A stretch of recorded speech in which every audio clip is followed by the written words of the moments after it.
नमस्कार, बहुत स्वागत है आपका चैनल ज्योग्राफर में। आज का हमारा टॉपिक है राजस्थान के भौतिक विभाग। देखिए, वैसे राजस्थान के 4 भौतिक विभाग हैं, लगभग सभी को पता होगा। उत्तरी पश्चिमी मरुस्थलीय प्रदेश, अरावली पर्वत प्रदेश, पूर्वी मैदानी प्रदेश और दक्षिणी पूर्वी पठार प्रदेश। एक ही वीडियो में इन सभी भौतिक विभागों का वर्णन हम अच्छी तरह से नहीं कर पाएंगे, इसलिए प्रश्नोत्तरी के माध्यम से एक एक करके सभी विभागों का हम एक एक करके अध्ययन करेंगे। तो आज का जो टॉपिक है हमारा वो है उत्तरी पश्चिमी मरुस्थलीय प्रदेश, जिसका संपूर्ण अध्ययन प्रश्नोत्तरी के माध्यम से किया जाएगा। मैं कोशिश करूंगी कि एक ही वीडियो में सारा हो जाए। तो चलिए शुरू करते हैं। देखिए, जो पश्चिमी मरुस्थलीय प्रदेश है वह, पहली बात मैं बता दूं आपको कि यह पेलियो आर्कटिक अफ्रीकी मरुस्थल का पूर्वी भाग है। आप यहाँ देख सक रहे हैं, यह है अफ्रीका। या आप देख रहे हैं यहाँ पे अफ्रीका है। इस अफ्रीका महाद्वीप के यहाँ सहारा मरुस्थल है। सहारा मरुस्थल के बाद यहाँ इसी का अगला भाग अरब मरुस्थल है। अरब के बाद यहाँ ईरान इराक का मरुस्थल है, और इसी का जो पूर्वी भाग है वह है थार मरुस्थल का। ठीक है ना। तो जो पश्चिमी मरुस्थलीय भाग है वह इस पेलियो आर्कटिक अफ्रीकी मरुस्थल का पूर्वी भाग है, यह हमें ध्यान रखना पड़ेगा। तो अफ्रीका से चलता हुआ यह रेगिस्तानी भाग जो है यह इस तरह से भारत के पश्चिमी भाग में राजस्थान में पश्चिम मरुस्थल के रूप में हमें दिखाई देता है। तो ये पूछा गया क्वेश्चन, ध्यान रखिए, पेलियो आर्कटिक अफ्रीकी मरुस्थल का यह पूर्वी भाग है। ठीक है। नेक्स्ट देखिए, अब हम क्वेश्चन के माध्यम से यहाँ पे करने जा रहे हैं पश्चिमी मरुस्थलीय प्रदेश का वर्णन। तो देखिए, पश्चिमी मरुस्थलीय प्रदेश का ढाल किस ओर है, यह हमारा पहला प्रश्न है। यानी कि हमें देखना है कि नदियों का या जलधाराओं का जो दिशा है वो किस साइड है। अगर हम जलधाराओं या नदियों की दिशाओं को देखते हैं कि वो किस ओर बहती है तो वही हमारा ढाल भी कहलाता है। ठीक है। तो जो पश्चिम मरुस्थलीय प्रदेश है उसका ढाल है उत्तर पूर्व से दक्षिण पश्चिम की ओर। मान लीजिए ये हमारा राजस्थान है, क्योंकि राजस्थान पतंगाकार है ना, तो ये एक राजस्थान मान लीजिए। और यहाँ इस भाग में पश्चिम मरुस्थलीय प्रदेश है, तो इसका जो ढाल है, तो यहाँ जलधाराएं जो इस दिशा में बहती हैं, नदियाँ जलधाराएं इस दिशा में बहती है, इस वजह से हम ये कह सकते हैं कि इसका ढाल भी उत्तर पूर्व से, क्योंकि यहाँ उत्तर है, ये पूर्व है, ये दक्षिण है और ये पश्चिम है, तो ये हो गया उत्तर पूर्व। यहाँ से इस तरह का ढाल है ना, तो उत्तर पूर्व से दक्षिण पश्चिम में पश्चिम मरुस्थलीय प्रदेश का ढाल है। दूसरा क्वेश्चन है, पश्चिमी मरुस्थलीय प्रदेश का उत्तर दक्षिण विस्तार कितना है। देखिए, उत्तर दक्षिण विस्तार इसका है 640 किलोमीटर। ठीक है। और जो पूर्व पश्चिम विस्तार है यह है 300 किलोमीटर। ठीक है। अभी यहाँ एक मैप में भी दिखा देती हूँ आपको। ये देखिए, ये येलो वाला पार्ट जो है ये सारा का सारा उत्तरी पश्चिम मरुस्थलीय भाग है, और आप देख सक रहे हैं कि इसका उत्तर दक्षिण विस्तार अधिक है और पूर्व पश्चिम विस्तार अपेक्षाकृत कम है। ठीक है। तो ये 640 है इसका उत्तरी पश्चिमी मरुस्थलीय विस्तार का। तो ये ध्यान में रखिएगा कि उत्तर से दक्षिण विस्तार अधिक है और यह 640 किलोमीटर है, और 300 किलोमीटर इसका पूर्व पश्चिम विस्तार है। फिर क्वेश्चन आता है, भारत में थार मरुस्थल का कितना प्रतिशत भाग है। देखिए, भारत की बात की जा रही है, यहाँ राजस्थान में कितने क्षेत्र में मरुस्थल प्रदेश विस्तृत है ये नहीं है क्वेश्चन हमारा। क्वेश्चन है कि पूरे भारत में, ये हमारा पूरा भारत है। ठीक है। इस पूरे भारत में पश्चिम मरुस्थल का कितना प्रतिशत भाग है, तो आंसर होगा 62%। देखिए, जो मरुस्थल है थार मरुस्थल, ये थार मरुस्थल केवल भारत में ही नहीं है, तो पाकिस्तान में भी है ना। और ये किस चीज़ का भाग है, तो पेलियो आर्कटिक अफ्रीकी मरुस्थल का पूर्वी भाग है। ठीक है ना। तो यह भारत और पाकिस्तान में स्थित है। तो भारत के अंदर कितना पड़ता है 62, और पाकिस्तान के अंदर पड़ता है 38%। तो चूंकि भारत पाकिस्तान के संबंध अभी बिगड़े हुए हैं, तो इस तरह के क्वेश्चन पूछ सकता है, क्योंकि आरपीएससी करंट को देखते हुए क्वेश्चन बनाता है।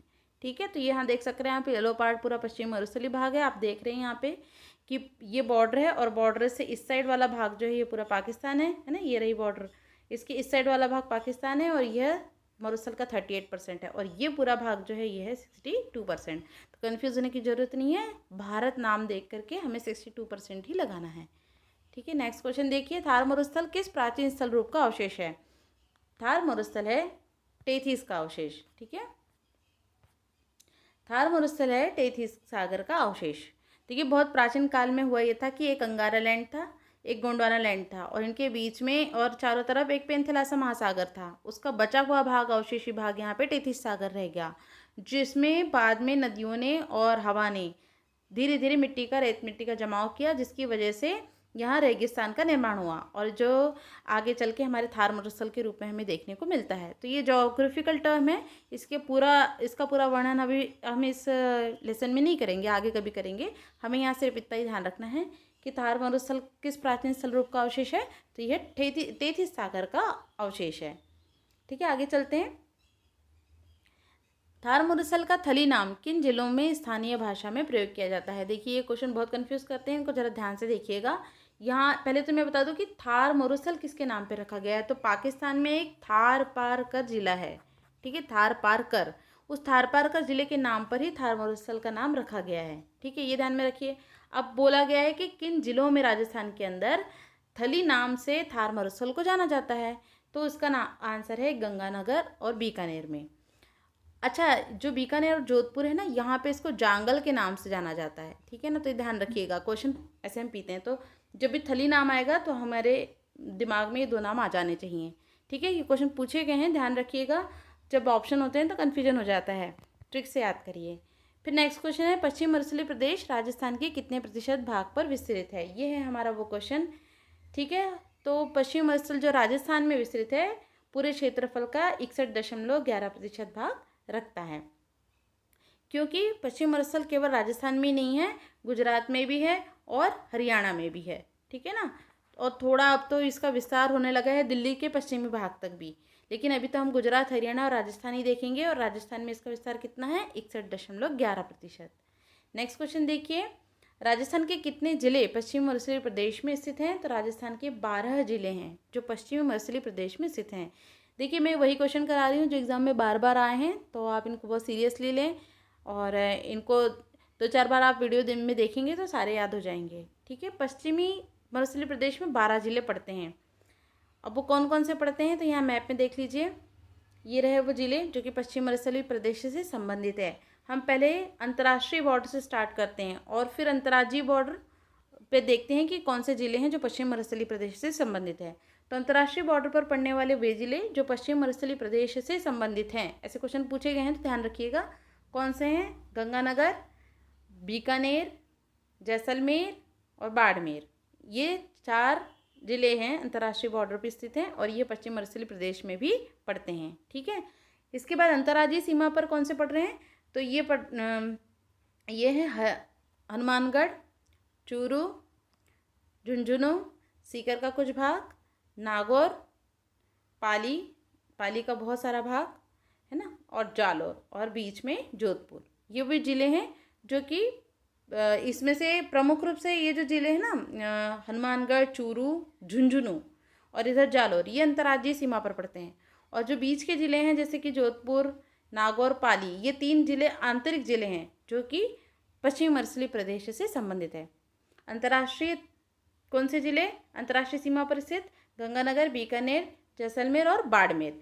और अंतर्राज्यीय सीमा पर स्थित कौन से ज़िले? तो हनुमानगढ़, चूरू, झुंझुनू, इधर सीकर का कुछ थोड़ा सा भाग है जाता है ना, फिर यहाँ पे अपना नागौर और जोधपुर, और इधर पाली, ये बीच मध्यस्थ ज़िले हैं जो कि पश्चिम मरुस्थलीय प्रदेश से संबंधित है। नेक्स्ट क्वेश्चन था हमारा, पश्चिम मरुस्थलीय प्रदेश राजस्थान का कितने प्रतिशत क्षेत्रफल पर रखता है? ये वही क्वेश्चन है, अभी कर चुके हैं हम इसको। 61%, बड़े एग्जाम्स में 61.11% ऐसे पूछ लिया जाता है, दशमलव में भी, दोनों ही ध्यान रखेंगे। मोटे तौर पर 61% और बड़ी एग्जाम्स में कई बार पूछ लिया जाता है दशमलव में, तो 61.11%। थार की पश्चिमी सीमा वर्षा रेखा कितनी सेंटीमीटर की है? तो थार की पश्चिमी सीमा रेखा पूछी गई है और यह है 10 सेंटीमीटर की। ठीक है, 10 सेंटीमीटर की वर्षा रेखा है जो थार की पश्चिमी सीमा कहलाती है।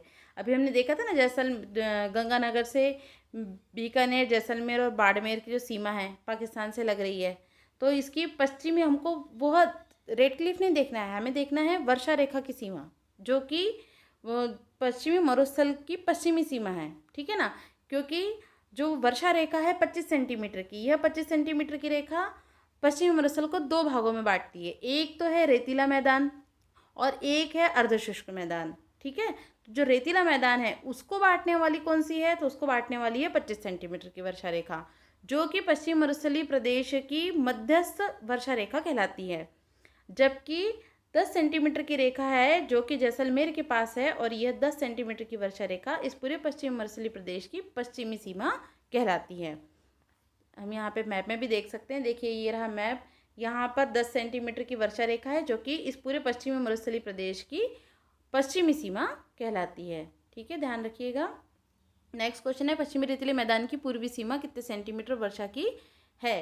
तो यह पूर्वी सीमा पश्चिम मरुस्थलीय प्रदेश की रेतीले मैदान की बात की जा रही है यहाँ पे, है ना। देखिए मैंने अभी बताया था आपको कि पश्चिमी मरुस्थलीय प्रदेश 2 भागों में बटा हुआ है 25 सेंटीमीटर वर्षा रेखा के द्वारा। एक तरफ तो है रेतीला मैदान और एक तरफ है अर्धशुष्क मैदान, ठीक है ना। तो यहाँ पूछा गया है पश्चिमी रेतीले मैदान की पूर्वी सीमा कौन सी है। अभी तो बात की थी हमने पूरे के पूरे पश्चिमी मरुस्थलीय प्रदेश की पश्चिमी सीमा की, तो पूरी के पूरे पश्चिम मरुस्थलीय की पश्चिमी सीमा की 10 सेंटीमीटर वर्षा रेखा थी, ठीक है। लेकिन अब बात हो रही है इस केवल रेतीले मैदान की, क्योंकि यहाँ 25 सेंटीमीटर की वर्षा रेखा है ये वाली, जो कि इस पश्चिमी मरुस्थलीय प्रदेश को 2 भागों में बांट रही है। एक पहला कौन सा है, पश्चिमी रेतीला मैदान, और दूसरा कौन सा है, अर्धशुष्क मैदान, ठीक है। तो ये जो पूर्वी सीमा पूछी जा रही है किसकी, रेतीला मैदान की, ये है 25 सेंटीमीटर की, ठीक है ना। फिर से एक बार इसको मोटे मोटे रूप में देख लीजिए। ये पूरा पश्चिमी रेतीला मैदान है, इसके बीच में से जा रही है एक पश्चिमी से 25 सेंटीमीटर की वर्षा रेखा, जो कि 2 भागों में बांट रही है पश्चिमी मरुस्थलीय प्रदेश को। एक तो है रेतीला मैदान जिसकी यहाँ बात की जा रही है, और एक है अर्धशुष्क मैदान। और इस पूरे पश्चिमी मरुस्थलीय प्रदेश की जो पूरी पश्चिमी सीमा है वर्षा रेखा की, वह तो है 10 सेंटीमीटर वर्षा रेखा। और इसके बीच में से जाने वाली, चूंकि ये रेतीला मैदान है इतना पूरा, तो इसकी पूर्वी सीमा कौन सी होगी, यही होगी। तो ये कितनी सेंटीमीटर है, 25 सेंटीमीटर। और पूरे के पूरे पश्चिमी मरुस्थल की पूर्वी सीमा अगर पूछी जाती है तो वो आएगा 50 सेंटीमीटर, ठीक है ना। पश्चिमी मरुस्थल की सीमा रेखा पूछी जाएगी पूर्वी वाली तो 50 सेंटीमीटर, लेकिन केवल रेतीले मैदान की पूछी जाएगी तो वो 25 सेंटीमीटर वर्षा रेखा है, ध्यान में रखिएगा। राजस्थान का न्यूनतम वर्षा वाला स्थान कौन सा है, तो राजस्थान का न्यूनतम वर्षा वाला स्थान है सम जैसलमेर, ठीक है।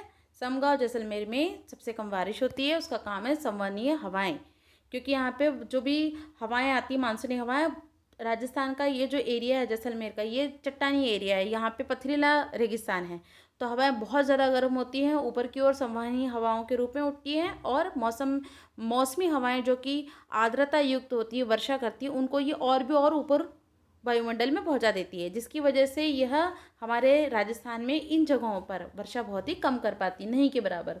तो बिल्कुल न्यूनतम वर्षा नहीं के बराबर वर्षा होती है कहाँ पे, समगांव जैसलमेर में। जबकि फौलदी जोधपुर जो है यह राजस्थान का सबसे गर्म उष्ण स्थान माना गया है। फिर नेक्स्ट देख लीजिए, यहाँ पे ये रहा आपका समगांव, यहाँ पे दिख रहा है, ये रहा समगांव, ठीक है, जैसलमेर डिस्ट्रिक्ट में पड़ता है। अच्छा, यहाँ ये एक और बात कर लेते हैं अपन, यहाँ पे डेजर्ट नेशनल पार्क आप देख रहे हैं, डेजर्ट नेशनल पार्क, आगे क्वेश्चन भी है इसका, तो यहाँ मैप देख लीजिए, ये जैसलमेर है ऊपर और नीचे है बाड़मेर, ठीक है। तो दोनों ही जिलों में यह डेजर्ट नेशनल पार्क विस्तृत है, और इस नेशनल पार्क के ऊपर की ओर यहाँ पे सम है, सम जैसलमेर है, ठीक है ना, ये ध्यान में रखिएगा। नेक्स्ट चलते हैं, मरुस्थलीय प्रदेश में निम्नतम भूमि को किस नाम से जाना जाता है, तो निम्नतम भूमि को नाम दिया जाता है यहाँ पे तटली, ठीक है। और ये बरखान जो है ना, ये तो रेतीले अर्धचंद्राकार स्तूप हैं या टापू हैं, स्तूप कहते हैं इसको, ठीक है ना, रेतीले स्तूप। नेक्स्ट क्वेश्चन है, पश्चिमी मरुस्थल को शुष्क रेतीले मरुस्थल तथा अर्धशुष्क रेतीले मरुस्थल को में कितने सेंटीमीटर की वर्षा रेखा द्वारा विभाजित होती है या करती है। तो अभी मैंने बताया थोड़ी देर पहले कि 25 सेंटीमीटर की वर्षा रेखा है जो पूरे पश्चिमी मरुस्थलीय प्रदेश को 2 भागों में विभाजित करती है, एक रेतीला मैदान और एक अर्धशुष्क मैदान। ये बीच में 25 सेंटीमीटर की है, यहाँ पे इधर 10 सेंटीमीटर की वर्षा रेखा है और इधर 50 सेंटीमीटर की वर्षा रेखा है।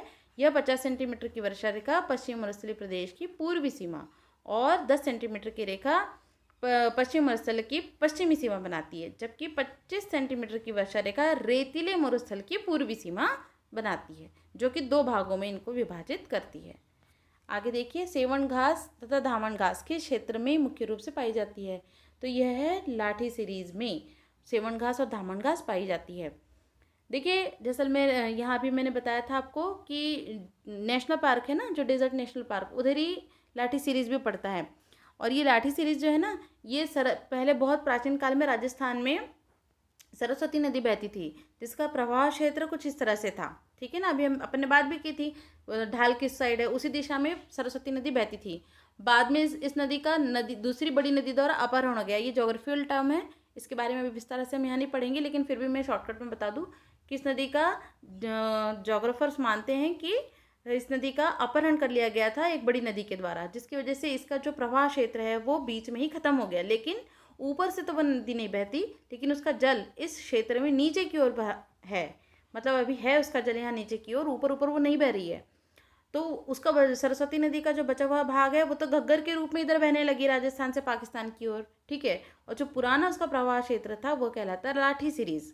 और यहीं पे चांदन, नलकूप और इसको इसी लाठी सीरीज में जो एक क्षेत्र है उसको राजस्थान का गढ़ा भी नाम दिया जाता है। और इसी क्षेत्र में चूँकि पानी है, इस वजह से धरती के नीचे पानी है, इस वजह से वहाँ पे सेवन धामन घास पाई जाती है। देखिए राजस्थान में वैसे बहुत सारी घासें पाई जाती है, जैसे सेवन, धामन, अंजन, मुराद, बूर, मोचिया, सूंघनी, करड़, ये सब घासों के नाम हैं, तो आप ध्यान रखिएगा। जबकि राजस्थानी मरुद्भिद या जीरो फाइट मरुस्थलीय वनस्पति की बात की जाए तो खेजड़ी, बबूल, कैर, बैर, नागफनी, ग्वारफाटा, रोहिड़ा, आक, इस तरह की वनस्पति मरुस्थलीय वनस्पति जिसको हम मरुद्भिद या जीरो फाइट भी कहते हैं, वह राजस्थान में पाई जाती हैं।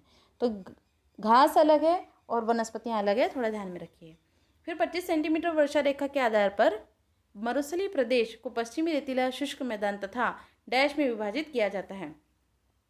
देखिए यहाँ पे 25 सेंटीमीटर वर्षा रेखा के द्वारा दो भागों में विभाजित किया जा रहा है। अभी मैंने बताया था अर्धशुष्क मैदान और रेतीला मैदान, है ना, तो उसी अर्धशुष्क मैदान को यहाँ पे बांगर प्रदेश भी कहा जा रहा है, ठीक है। तो इसका नाम यहाँ पे बांगर प्रदेश भी है, ध्यान रखिएगा। यहाँ शुष्क, एक तो है रेतीला शुष्क मैदान और एक है बांगर प्रदेश, ठीक है। आगे चलिए, राजस्थान का मार्च किस दिशा की ओर बढ़ रहा है? तो राजस्थान का मार्च यानी कि रेगिस्तान का बढ़ना, रेतीले स्थान का बढ़ना, मरुस्थल का बढ़ना किस दिशा में हो रहा है? तो यह है हमारा पतंगाकार राजस्थान। और हम देख सकते हैं कि जो रेगिस्तान का बढ़ाव है, विस्तार है, वो हो रहा है इस दिशा में, ठीक है, यानी कि दक्षिण पश्चिम से उत्तर पूर्व की ओर। यहाँ है उत्तर, ये रहा दक्षिण, ये रहा पूर्व और ये रहा पश्चिम, ठीक है ना। तो दक्षिण पश्चिम से मतलब नीचे इस साइड से दक्षिण पश्चिम से उत्तर पूर्व की ओर यह रेगिस्तान हमारा लगातार बढ़ते जा रहा है।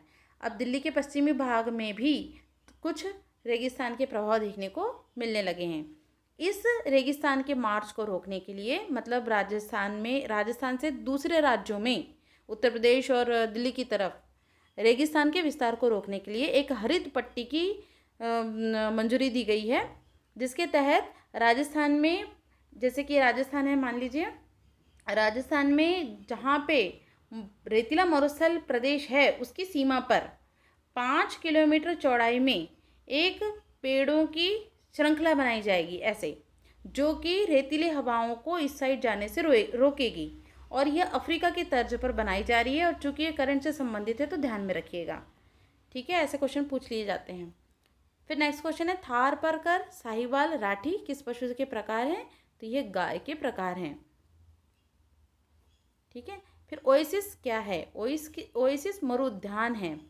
देखिए रेगिस्तानी भागों में होता ये है कि जहाँ पे थोड़ा बहुत भी पानी मिल जाता है, कई बार क्या होता है कि रेतीले टापू होते हैं, उनके बीच में जो क्षेत्र होता है उसमें कभी कभी बारिश का पानी या कभी किन्हीं जलधाराओं के द्वारा जमा किया हुआ पानी रह जाता है।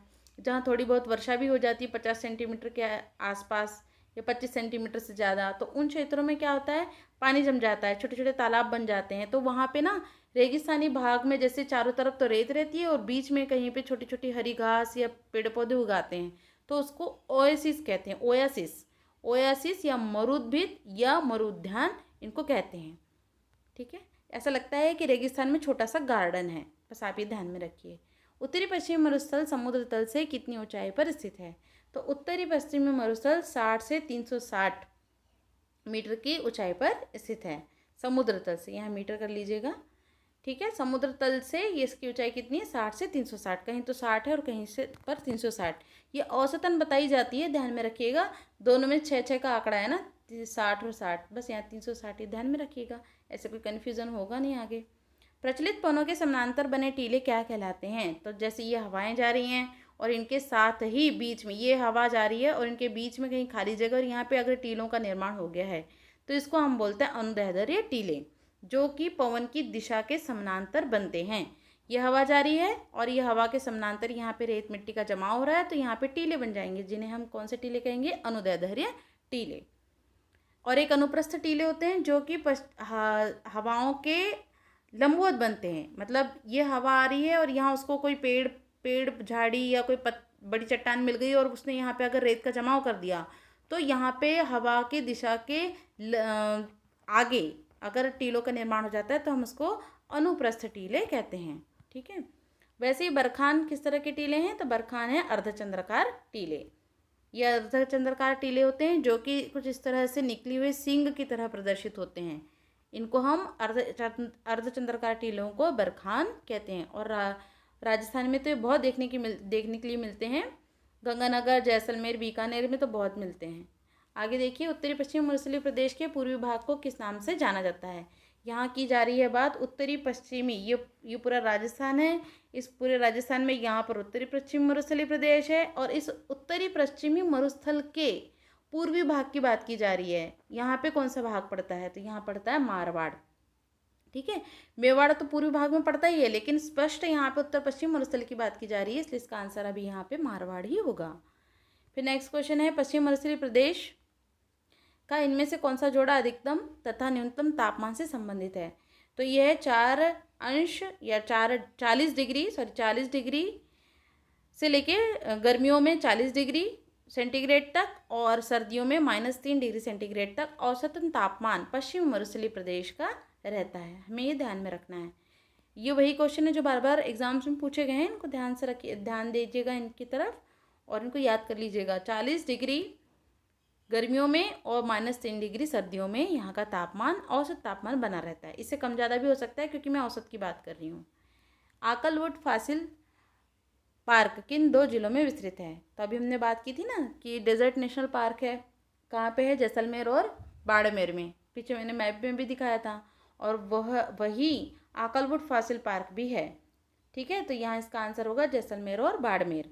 यह आकलवुड फॉसिल पार्क है क्या? फॉसिल यानी होता है जीवाश्म। तो बात ऐसी है कि जो रेगिस्तानी एरिया है वहाँ का भी जंगल थे, बारिश अच्छी होती थी किन्हीं कारणों से, क्योंकि कटिबंध दूसरे थे। वो जोग्राफिकल टर्म है, इसके बारे में हम जब मौसम वगैरह पढ़ेंगे, जलवायु पढ़ेंगे तब मैं बताऊंगी। अभी यहाँ ध्यान में रखिए कि राजस्थान के जो हमारा राजस्थान है वो कभी हरा भरा था। ठीक है ना। बाद में धीरे धीरे यहाँ की हरियाली ख़त्म होती गई और पेड़ पौधे जो है ज़मीन में धीरे धीरे मिट्टी के नीचे दबते गए। फिर बाद में ये इतने दब गए कि वह चट्टान के रूप में परिवर्तित हो गए। तो इस नेशनल पार्क में जो एक जगह है वहाँ पे फॉसिल्स मिलते हैं। किस चीज़ के? पेड़ पौधों की। पेड़ पौधे वहाँ चट्टानें बन चुकी हैं और उसी का नाम दिया गया आकलवुड फॉसिल पार्क। ठीक है। नेक्स्ट क्वेश्चन देखिए, बालू स्तूप मुक्त प्रदेश तथा बालू स्तूप युक्त प्रदेश के क्षेत्रफल संबंधी कौन सा जोड़ा सही है? तो यहाँ आंसर होगा 41.50 यानी 50 और 58.50। देखिए, पूरे राजस्थान में सभी जगह रेत नहीं है। कुछ जगह क्षेत्र ऐसे भी हैं जहाँ पर चट्टानें हैं, वहाँ पे रेत नहीं है। जैसे कि अभी हमने बात की थी ना, जैसलमेर वाला भाग, जहाँ पे जैसलमेर वाला भाग, थोड़ा जोधपुर का भाग, वहाँ पे पथरीला मैदान है, पथरीला रेगिस्तान है और उसका प्रतिशत कितना है? 41.50। जबकि बाकी जो रेतीला मैदान है उसका प्रतिशत कितना है? 58.50। तो ये हमें ध्यान रखना है। पवन के लंबवत बनने वाले बालू का स्तूप क्या कहलाते हैं? अभी हमने इनकी बात कर चुके हैं कि पवन के लंबवत अगर बनेंगे तो कौन से बालू का स्तूप बनेंगे? अनुप्रस्थ बालू का स्तूप। पवन की दिशा ऐसी है और इनके सामने बनने वाले स्तूपों को हम अनुप्रस्थ बालू का स्तूप कहते हैं। तो ये थे कुछ क्वेश्चन जो कि एग्ज़ाम में बार बार आए हैं। आप इनकी बार बार प्रैक्टिस कीजिए। ये क्वेश्चन रूप बदल के एग्ज़ाम्स में आते रहते हैं। आगे और भी मैं कराऊंगी, अभी ये पूरा ख़त्म नहीं हुआ है। इसके लिए आप वीडियो को लाइक करें, चैनल को सब्सक्राइब कर दें, बेल आइकन क्लिक कर दें, जिससे कि आने वाली वीडियो की नोटिफिकेशन आपको मिलती रहे। आपने वीडियो देखा इसके लिए बहुत बहुत धन्यवाद।